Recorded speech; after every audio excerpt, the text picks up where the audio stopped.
एक छोटे से गांव में रानी नाम की एक लड़की रहती थी। उसका घर मिट्टी का था, छत से बारिश टपकती थी और रोज खाना भी पूरा नहीं मिल पाता था। रानी के पिता मजदूरी करते थे, लेकिन उनकी तबीयत अक्सर खराब रहती थी। माँ घरों में काम करके किसी तरह घर चलाती थी। रानी बहुत समझदार और मेहनती थी। उसे पढ़ने का बहुत शौक था। वह गांव के स्कूल जाती और टीचर की हर बात ध्यान से सुनती। एक दिन स्कूल में टीचर ने पूछा, बड़े होकर तुम क्या बनना चाहती हो? रानी ने धीरे से कहा, मैं बहुत अमीर बनना चाहती हूँ, ताकि मेरी माँ को कभी काम ना करना पड़े। टीचर ने मुस्कुराते हुए कहा, अगर मेहनत करोगी तो कुछ भी मुमकिन है। समय बीतता गया। घर की हालत और खराब होती गई। एक दिन रानी के पिता बीमार होकर बिस्तर पर पड़ गए।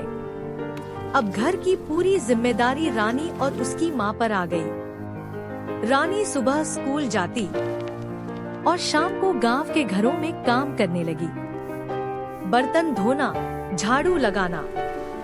लेकिन उसने पढ़ाई कभी नहीं छोड़ी। रात को वह टिमटिमाते दिए के नीचे बैठकर पढ़ती रहती। उसकी आंखों में थकान थी, लेकिन सपने बहुत बड़े थे। एक दिन स्कूल में परीक्षा हुई। पूरे जिले में रानी ने पहला स्थान हासिल किया। उसकी फोटो अखबार में छपी और उसे शहर के एक बड़े स्कूल में स्कॉलरशिप मिल गई। गांव वालों को विश्वास ही नहीं हुआ। जो लोग पहले हंसते थे, वही अब उसकी तारीफ करने लगे। रानी पहली बार शहर गई। वहाँ सब कुछ नया था। बड़ी बड़ी इमारतें, अच्छे स्कूल, अंग्रेजी बोलने वाले बच्चे। शुरू में उसे बहुत मुश्किल हुई। कई बच्चे उसका मजाक उड़ाते थे क्योंकि वह गरीब थी और साधारण कपड़े पहनती थी। लेकिन रानी ने हार नहीं मानी। वह दिन रात पढ़ाई करती रही, लाइब्रेरी में घंटों बैठती और खुद को साबित करने में लग गई। रानी का सपना अब सिर्फ अमीर बनना नहीं था। वह चाहती थी कि कोई भी बच्चा गरीबी की वजह से पढ़ाई से वंचित ना रहे। कई सालों की मेहनत के बाद रानी ने कॉलेज में टॉप किया। उसे एक बड़ी कंपनी में नौकरी मिल गई।